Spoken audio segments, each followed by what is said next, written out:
च धर्मस्य सर्वधर्म स्वरूपिणी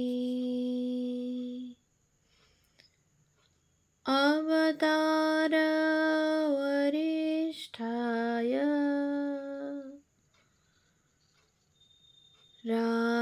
रामकृष्णाय ते नमः।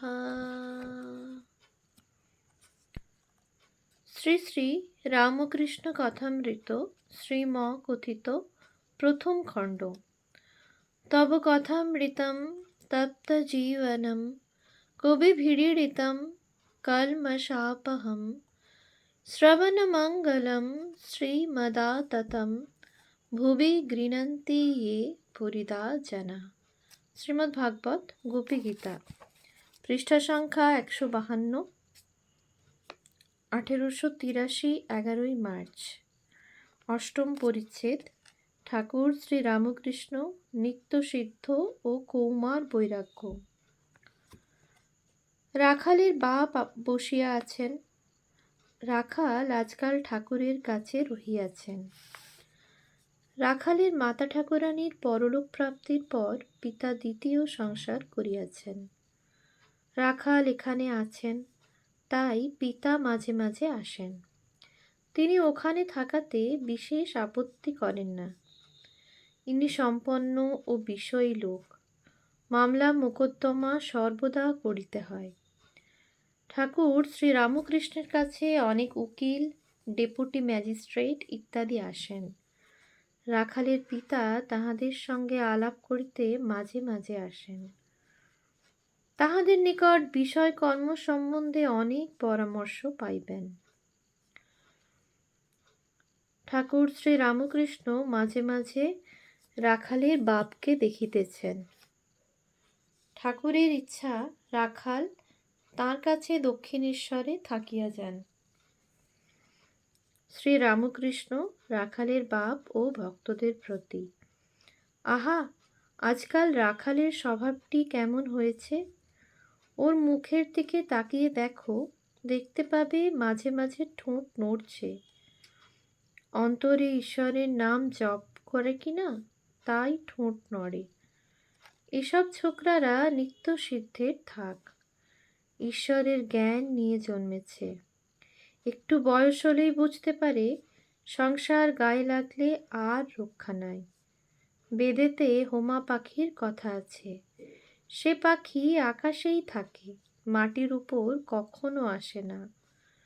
আকাশেই ডিম পাড়ে, ডিম পড়তে থাকে, কিন্তু এত উঁচুতে পাখি থাকে যে পড়তে পড়তে ডিম ফুটে যায়।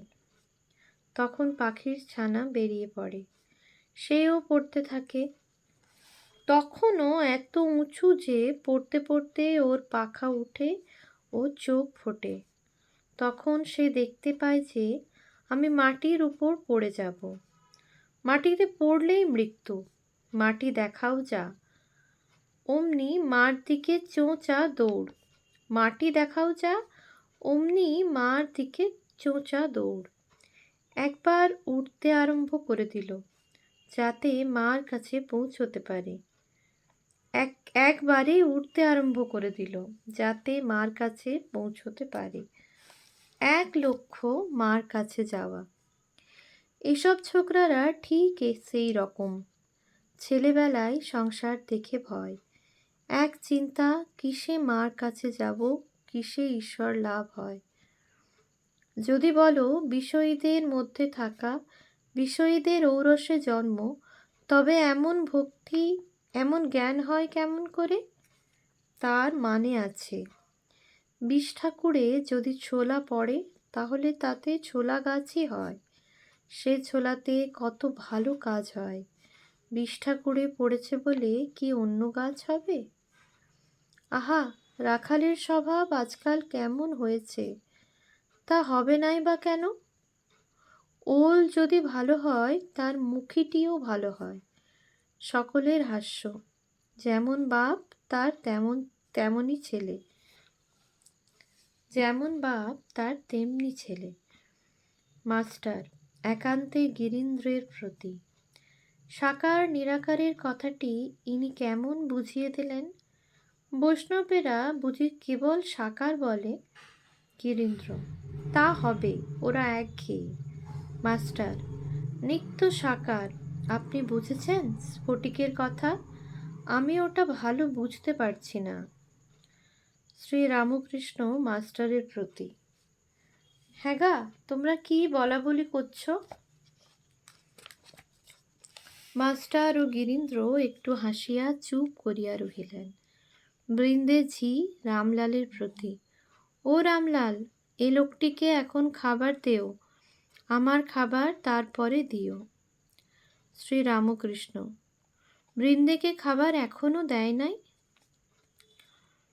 নবম পরিচ্ছেদ। পঞ্চবটী মূলে কীর্তনানন্দে। অপরাহ্নে ভক্তেরা পঞ্চবটী মূলে কীর্তন করিতেছেন। ঠাকুর শ্রী রামকৃষ্ণ তাহাদের সহিত যোগদান করিলেন। আজ ভক্ত সঙ্গে মার নাম কীর্তন করিতে করিতে আনন্দে ভাসিলেন। শ্যামাপদ আকাশেতে মন ঘুড়িখান উড়তেছিল, কলুষের কুবাতাস পেয়ে গোপ্তা খেয়ে পড়ে গেল। মায়াকান্নি হলো ভারী, আর আমি উঠাতে নারি, দ্বারাসুত কলের দড়ি ফাঁস লেগে সে ফেঁসে গেল। জ্ঞানমুণ্ড গেছে ছিঁড়ে, উঠিয়ে দিলে অমনি পড়ে। মাথা নেই সে আর কি উড়ে, সঙ্গের ছজন জয়ী হলো। ভক্তি ডোরে ছিল বাঁধা, খেলতে এসে লাগলো ধাঁধা। নরেশচন্দ্রের হাসা কাঁদা, না আসা এক ছিল ভালো। আবার গান হইল। গানের সঙ্গে সঙ্গে খোল করতাল বাজিতে লাগিল। ঠাকুর ভক্ত সঙ্গে নাচিতেছেন।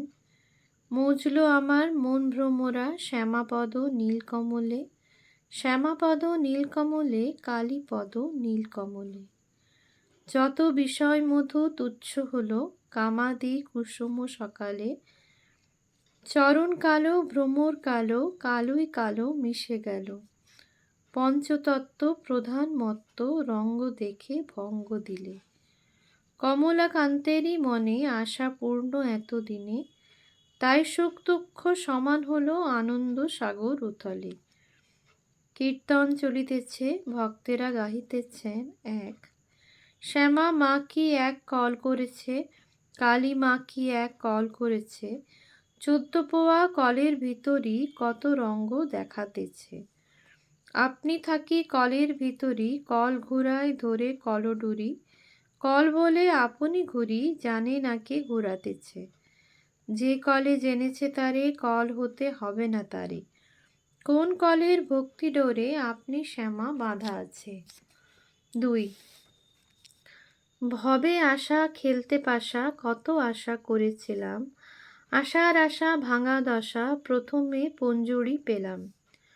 পবার 18 16 যুগে যুগে এলাম ভালো, শেষে কোচে 12 পরে মাগো, পঞ্জা ছক্কায় বন্দি হলাম। ভক্তেরা আনন্দ করিতে লাগিলেন। তাহারা একটু থামিলে ঠাকুর গাত্রোত্থান করিলেন।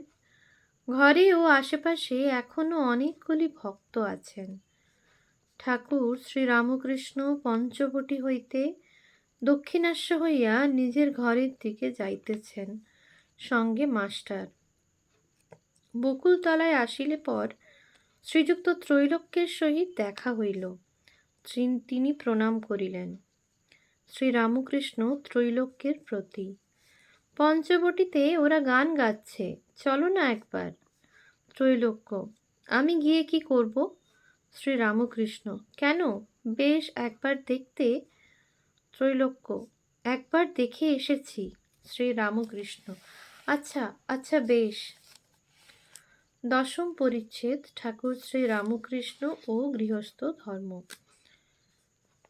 প্রায় 5:30 6টা হইল। ঠাকুর ভক্ত সঙ্গে নিজের ঘরের দক্ষিণ পূর্ব বারান্দায় বসিয়া আছেন, ভক্তদের দেখিতেছেন। শ্রী রামকৃষ্ণ কেদারাদি ভক্তের প্রতি: সংসার ত্যাগী সাধু, সে তো হরিনাম করবেই, তার তো আর কোনো কাজ নাই। সে যদি ঈশ্বর চিন্তা করে তো আশ্চর্যের বিষয় নয়। সে যদি ঈশ্বর চিন্তা না করে, সে যদি হরিনাম না করে, তাহলে বরং সকলে নিন্দা করবে। সংসারী লোক যদি হরিনাম করে, তাহলে বাহাদুরি আছে। দেখো, জনক রাজা খুব বাহাদুর। সে দুখানি তরোয়ার ঘোরাতো, একখানা জ্ঞান ও একখানা কর্ম। একদিকে পূর্ণ ব্রহ্মজ্ঞান, আর একদিকে সংসারে কর্ম করছে। নষ্ট মেয়ে সংসারের সব কাজ খুঁটিয়ে করে, কিন্তু সর্বদাই উপপতিকে চিন্তা করে। সাধুসঙ্গ সর্বদা দরকার। সাধু ঈশ্বরের সঙ্গে আলাপ করে দেন। কেদার: আজ্ঞে হাঁ, মহাপুরুষ জীবের উদ্ধারের জন্য আসেন।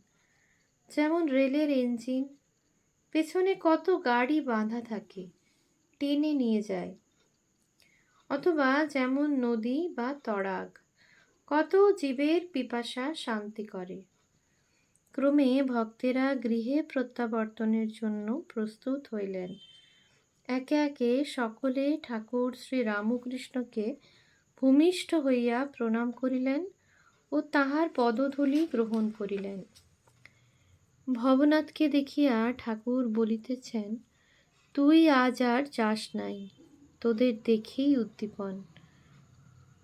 ভবনাথ এখনো সংসারে প্রবেশ করেন নাই। বয়স 19-20, গৌর বর্ণ, সুন্দর দেহ। ঈশ্বরের নামে তাহার চক্ষে জল আসে। ঠাকুর তাহাকে সাক্ষাৎ নারায়ণ দেখেন। ওম শান্তি শান্তি শান্তি। হরি ওম তৎসৎ। শ্রীরামকৃষ্ণার্পণমস্তু।